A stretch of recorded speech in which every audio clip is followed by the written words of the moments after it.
Xitoy hukumati yuqumni nolga tushirishdan iborat qattiq qo'lliq qamal siyosatini bekor qilgandan keyin Sharq Turkistondagi Xitoy hukumat taratqullari kundalik yuqum ahvoliga oid sonliq ma'lumotlarni e'lon qilishni to'xtatgan bo'lsa-mu, yerliklardan egilangan uchurlarda Sharq Turkistondagi yuqum vaziyatining Xitoy o'lkalariga o'xshashla jiddiyligi ma'lum bo'lmoqda. Atalmış Şinjan Partikom sekretari Ma Shungroyning 5 yanvar kuni butun rayondagi yuqumning oldini olish va kontrol qilish to'g'risida chaqirgan maxsus sin ko'rinish yig'indimi har qaysi joylarda yuqumni kontrol qilishni qattiq ta'kidlashi vaziyatning ig'irligidan derak bermoqda. Tangirtog' torining bu vaqtdagi xabardan ma'lum bo'lishicha, Ma Shungroy yig'inda bu yangi bosqichda butkul rayon siyosiy hukm, siyosiy tushunish va siyosiy ijro qilishni yaxshilab, partiya markaziy komitetining qarori va o'rinlashtirishini qat'iy ijro qilish kerak degan. Bo'libmi Ma Shungroy so'zida Xitoyning Chag'an bayram mezgildagi kasallik ahvoliga bo'lgan tayyorlikni puxtalash, ojizliklarni to'liqlash, dori shirkatlarining ishlab chiqarishini ilgari surish, ommaning davolanish dorilarga bo'lgan ehtiyojini qondirish, asliha kamligini to'liqlash, balnis karvati va tibbiy xodimlarni to'liqlashga kapolatlik qilish haqida nuqtaliq to'xtalgan ekan. Bundan boshqa atalmış Şinjan gezitining xabar qilishicha, Sharq Turkiston doiralarining ehtiyojiga asosan 20 mahalla aholilar komiteti doktorxonasini ko'paytirishni qaror qilganligi deyilgan. Hozir ijtimoiy taratqular orqali tarqalgan uchurlarda Xitoy miqyosida qizitma tushirish va yo'tal dorilarning zo'r darajada kamchil bo'layotganligi oshkorlangan. 3 yildan buyon chekidan oshgan Xitoy virusi yuqumining qamal tadbirlarini yo'l qo'yib, dunyoni cho'chitgan Xitoy hukumatining qamal tadbirlarini bekor qilishda buncha tayyorliksiz bo'lishimi dunyoni gumonga solgan. Angliyaning muhofizatchi gazeti 3 yanvar kuni e'lon qilgan tahrirat maqolasida Xitoyning bugungi kunda beshidan o'tkazayotgan bu Xitoy virusi krizisini butunlay tadbirsizligining natijasi deb baholagan.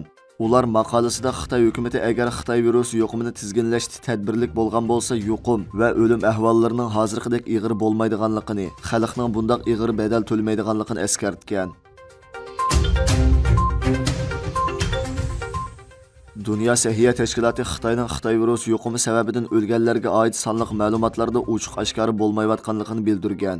Xitoy hukumatining yuqumni nolga tushirishdan iborat qattiq qo'lliq qamal siyosatini biroqli bo'shitishi Xitoydagi yuqum vaziyatini ig'irlashtirayotgan bo'lsa-mu, Xitoy doiralari yuqumga oid haqiqiy sonliq ma'lumotlarni oshkorlamagan.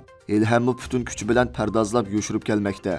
BBC'ning xabar qilishicha, Dünya Səhiyyə Təşkilatıning bu vaqtdagi jiddiy ahvollarga taqobil turish direktori Dr. Michael Ryan so'z qilib, Xitoyning yuqumi haqida e'lon qilayotgan sonliq ma'lumotlarning amaliyotni aks ettirmaydiganligini, Xitoyning Xitoy virusi yuqumi keltirib chiqaradigan o'lim voqealariga berayotgan aniqlamasining mujmal, tor doirada ekanligini, ularning e'lon qilayotgan sonliq ma'lumotlarning doktorxonaga kirgan, jiddiy qutqizilayotgan, bo'libmi o'lib ketayotgan bemorlarning haqiqiy soniga vakillik qila olmaydiganligini bildirgan.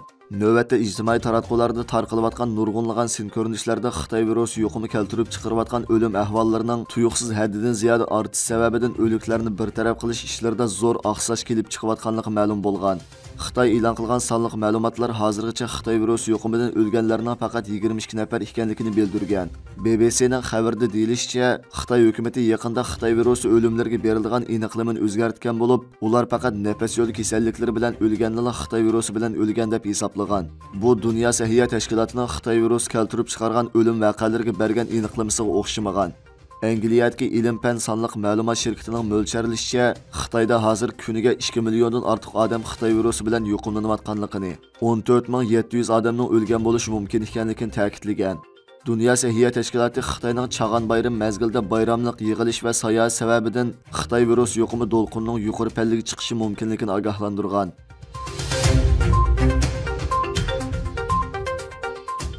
Amerika va Yaponiya xalqaro ta'minlash zanjiridagi majburiy emgak masalasida birlikda harakat qilmoqchi bo'lgan.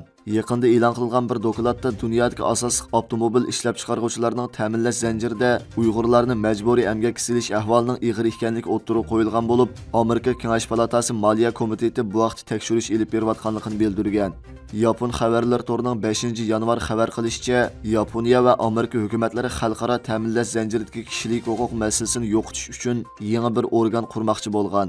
Bir qancha hukumat amaldorlarining so'ziga qaraganda, Xitoyning Uyg'urlarni majburiy emgakka solganlik qatorliq masalalarning turtkisida bu yangi organ Yaponiyaning davlat ishidagi belgilamalarini tartibga solish va Amerikaning bu xil masalalarni hal qilish tirishchanligini kuchaytirishni maqsad qilgan. Xabarda aytilishicha, Yaponiyaning iqtisod, savdo va sanoat ministri Yasutoshi Nishimura Amerika ziyoratida Amerikaning savdo vakili Katerin Tay bilan ko'rishib, bu tashkilotning qurilishi haqida bir tushunish eslatmasi imzolaydi ekan.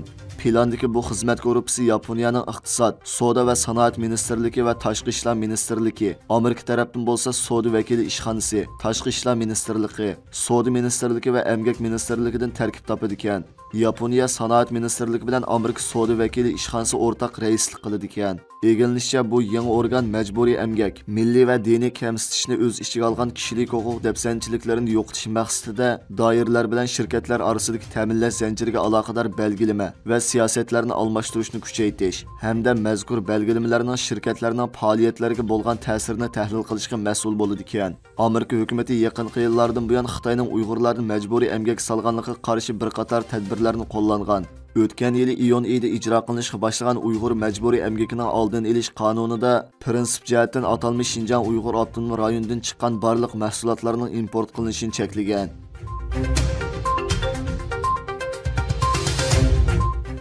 Türkiye Ovozi radiosi xabarida Turkiya bilan Amerika Qo'shma Shtatlari birli vaqtda harakat qo'llanib, Daesh terrorlik tashkilotini mablag' bilan ta'minlaydiganligi aniqlangan 5 kishi va 2 shirkatning mol-mulkini to'ng'iltishni qaror qilgan. Türkiye Cumhuriyeti Tashqi ishlar ministrligi Daesh bilan chetishlik bo'lgan shirkatning mol-mulklarining to'ng'iltilganligini uqtirdi.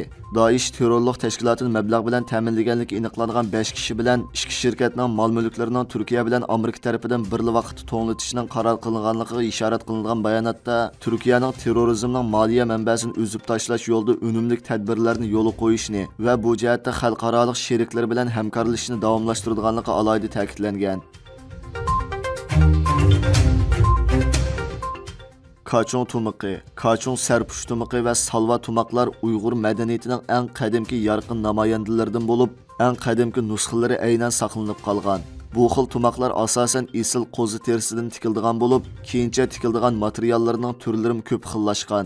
Jumladan Kaçon tumiqi tikilish va ko'rinish jihatiga o'zgarchiligi bilan Kaçon sanamida obrazlik aks etib, hozirgacha saqlanib kelmoqda.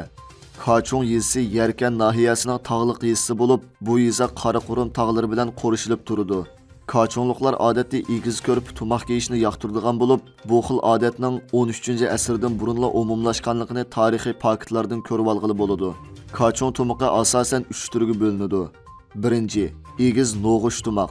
Bu nusxadagi tumoqning egizligi 30-35 sm atrofida bo'lib, qo'zi terisida tikiladi. Ikkinchi, ara tumoq. Egizligi 25-30 sm atrofida bo'lib, bu mu qora qo'zi terisida tikiladi. 3. Salva, ya'ni salvay tumoq. Egizligi 10-15 sm bo'lib, qo'yning o'sak terisida tikiladi. Ayollar tumoqi odatda nafis va ipak raxtlarda tashlanib tikiladi. Erlarning ko'pincha tashlanmaydi. Yuqoridagi tarixiy materiallar Navbahor tarafidan ratlanib tayyorlangan.